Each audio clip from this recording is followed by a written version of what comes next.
Hey guys, I want to ask you a question.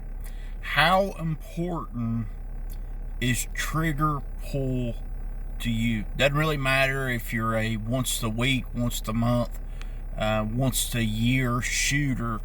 When you go to pull the trigger on your favorite gun or guns, how important is trigger poundage to you?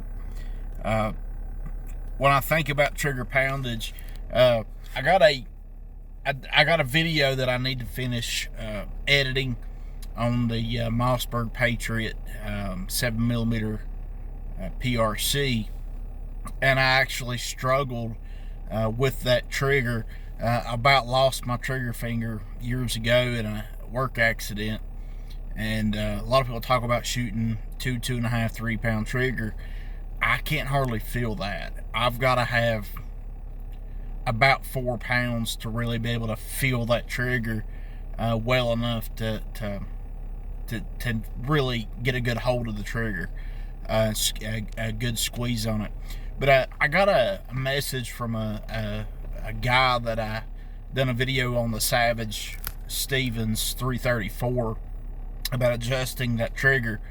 I should have adjusted the trigger on the 7PRC, and I didn't. I was in a hurry. I wanted to jump on that gun and get some rounds through it. I was shooting 4 different guns that day, but I didn't take time to really feel that trigger and get used to that trigger before really shooting it. That, with the comment from the guy on the Savage Stevens 334, his trigger is 6 pounds, and my 334 was pushing pretty close to that, if not 6 pounds itself. I don't remember what it measured. I was very fortunate to be able to take it apart and get the set screw loose. I got it broke loose, and it was hard. It was pretty hard to get broke loose, but I got it broke loose, and I was able to adjust that trigger down to where it's about 4 pounds. So for me, that trigger is right. His doesn't seem to want to break loose. I'm going to do some more work and see if I can figure out some other little tricks. Some guns you can do a little bit of spring work to them. There's a few little tricks you can do on some guns. I haven't dug too deep in the 334 other than what I done, which was to adjust that set screw.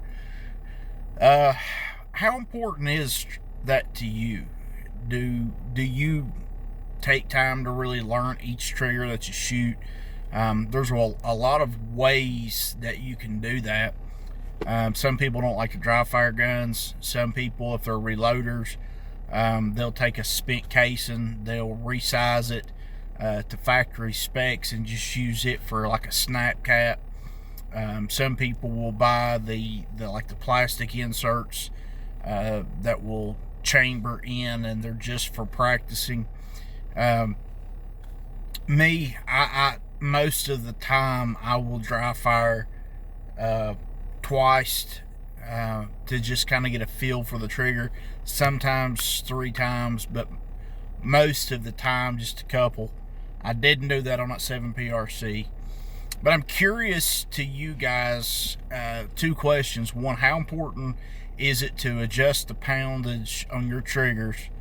And 2, how do you train to feel that trigger? Or is it something you don't worry about? Personally, I do worry about it. I do shoot a lot of different guns, but sometimes I get in a hurry.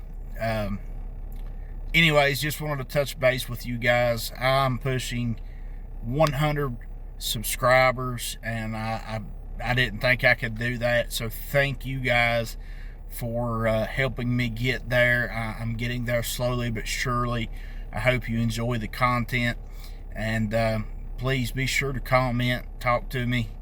Sometimes it takes me a day or 2 to get back with you, because I do work a full-time job, and I'll probably get in trouble because I was showing my work emblem. But anyways, thank you guys. Hope you have a great day.